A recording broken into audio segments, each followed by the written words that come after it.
開発コンサルタントの裏話、パデコ教育開発部がお届けします。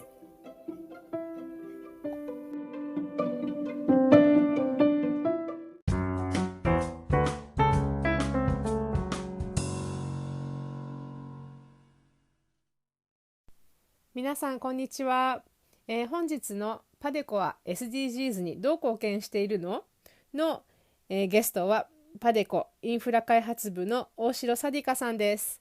サディカさんからは、SDGs の中でも特に、ゴール13気候変動に具体的な対策をについてお話しいただきました。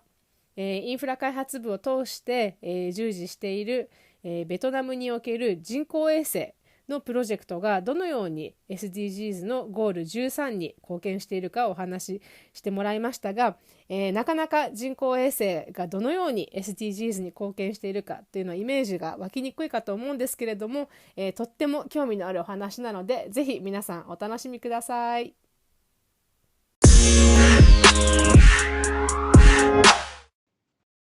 Hello, Sadika. Hello. Hi, thank you for joining us today. So today we've got Sadika from PADECO Infrastructure Division. Hi, Sadika.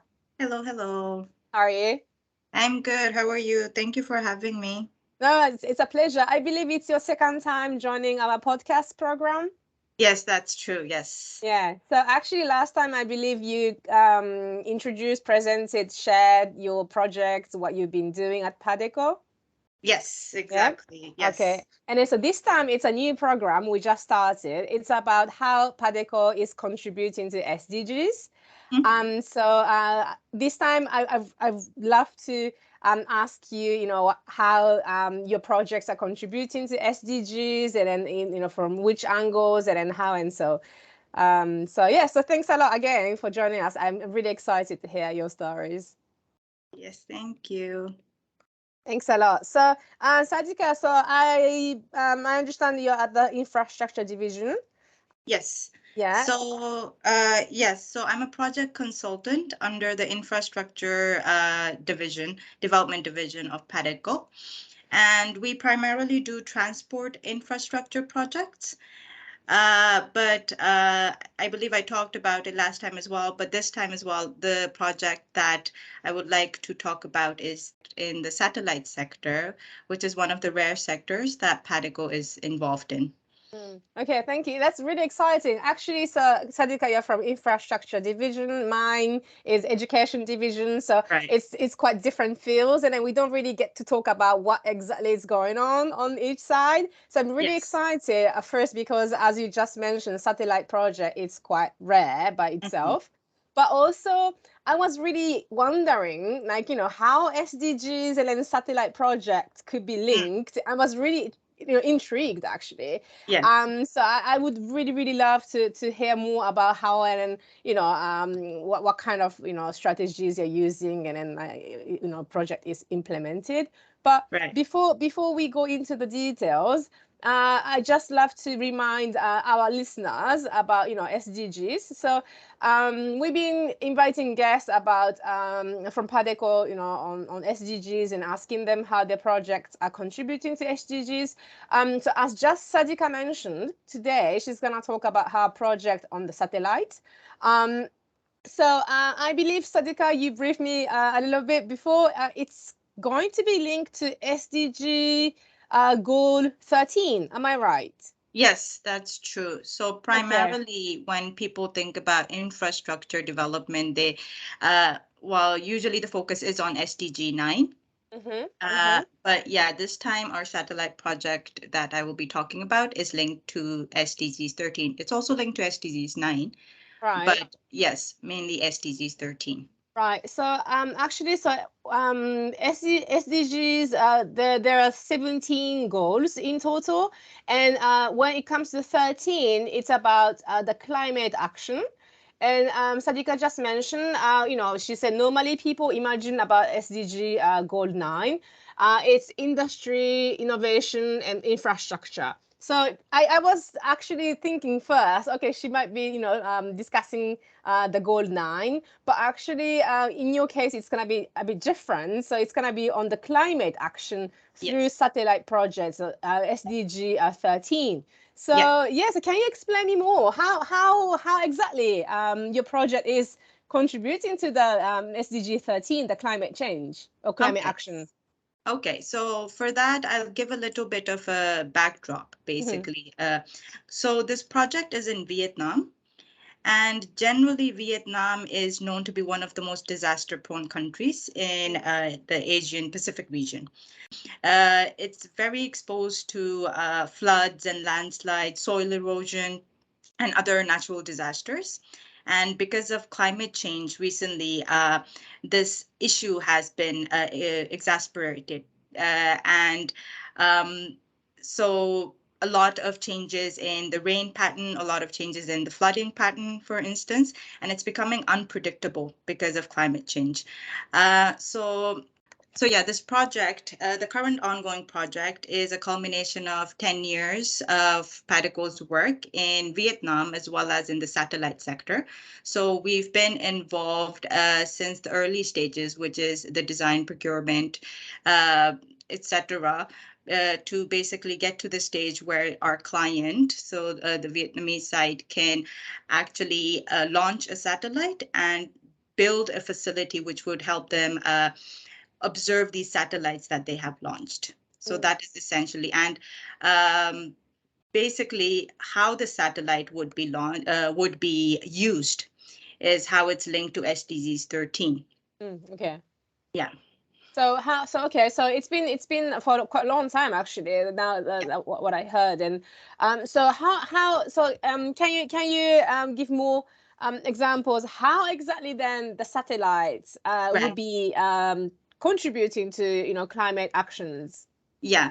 So basically, after this satellite is launched, which is the Earth observation satellite, what it can do is it can gather Earth images.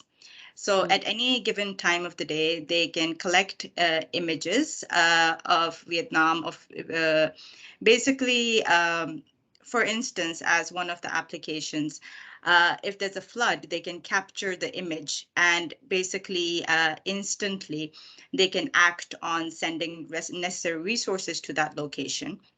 So that is one way, which is tackling all natural disasters, which happens due to climate change.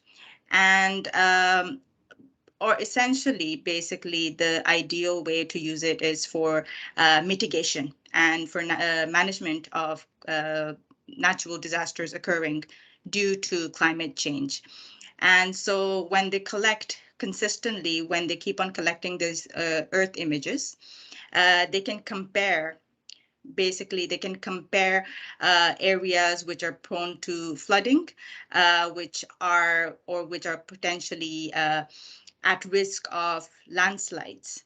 I didn't have a kind of precise idea what satellite could be, doing, but actually, so you said it's gonna be an Earth observation satellite. Yes. This is, yes. Now you said that, I remember, sometimes on internet you see how deforestation has been done, and then before after pictures, and then they after some disasters and natural disasters they show how the coast has been swept by the waves, and then those kind of images. Actually, those images would be taken by one of those satellites, right? Yes. Okay. So without these kind of technology, space technology, countries would have to rely on other countries to provide these kind of images.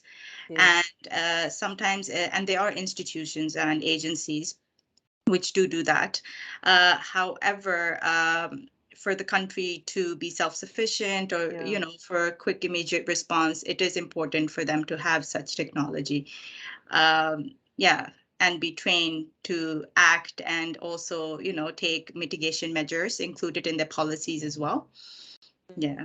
That's fascinating, really, because you're absolutely right. I think one of the long-term objectives for those projects in development is to make those countries where projects are going going on to be independent and then not to be dependent on, on the south-north, like device. And so this is really absolutely brilliant. And then given that, those days of climate changes, we really feel it, through our everyday lives, and then more natural disasters are observed. So all right, so this is really fascinating. So I think that's going to be definitely contributing to the goal 13, but also I think overall it's also goal 9, like, right? It's about innovation and infrastructure. So it's definitely the SDG 9, the 13, but also as you said, like, about the sea and the land, and maybe the goal 15, life on land.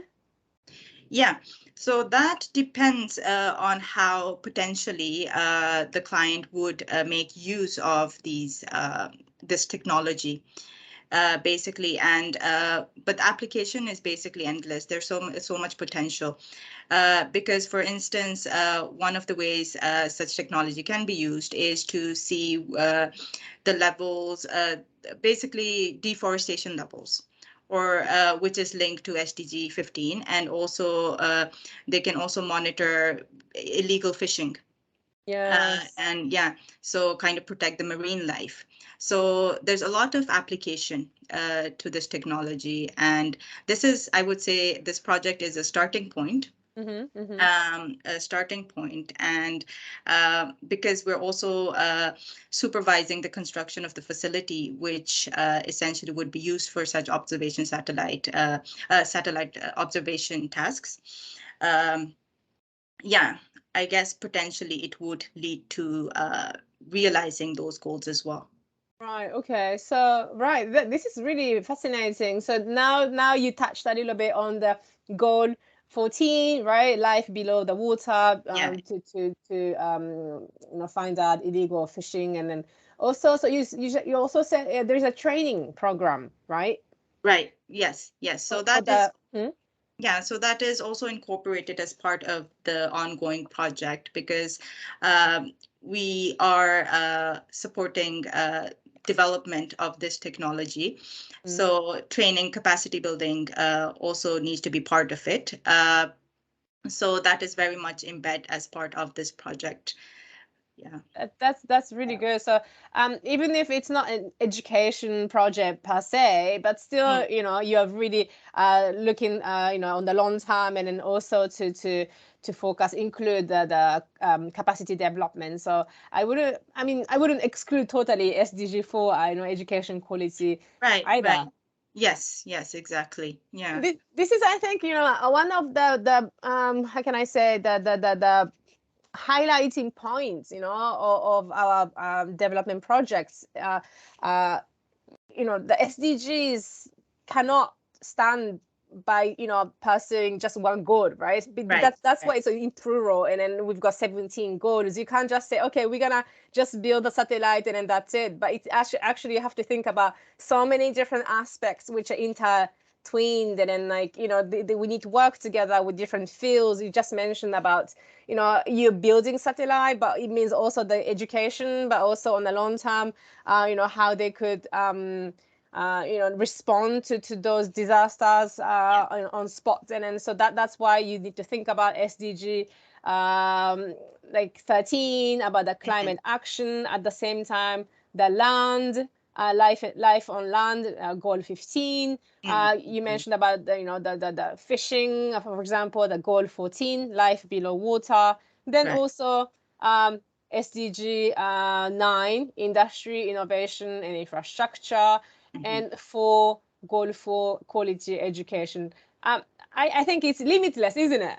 It is very limitless. Yeah, I think that's one of the interesting things about infrastructure projects, because it's not really straightforward in that sense. There's so many components to it, and so many parts to one project, or sections to one project. So like this one, this I believe is one of the rare projects or interesting projects that PADECO is involved in, because we do also focus so much on SDG 13, or realization of SDG 13. Yeah, thank you. Yeah, PADECO has been working on different projects in even only within the infrastructure division.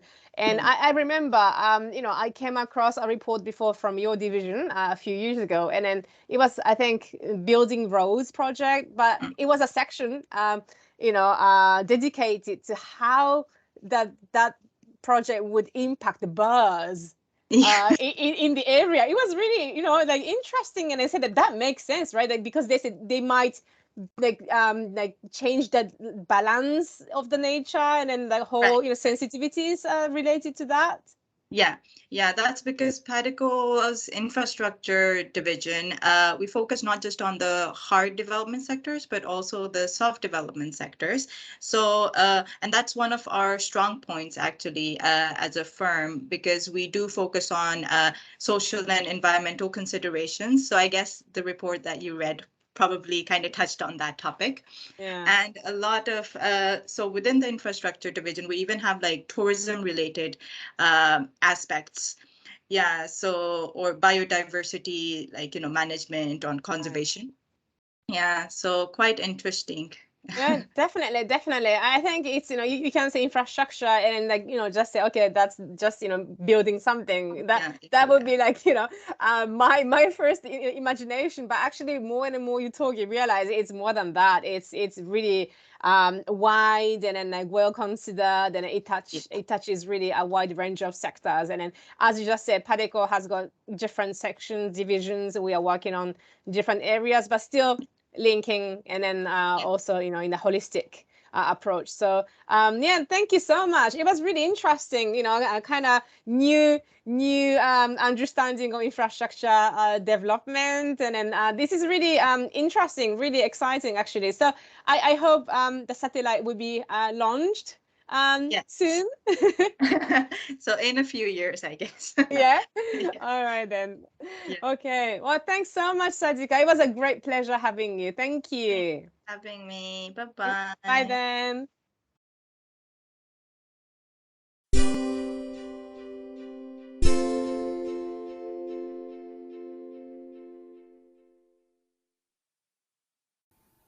次は、パデコ教育開発部からのお知らせコーナーです。この番組では、皆さんからのコメントやリクエストも募集しています。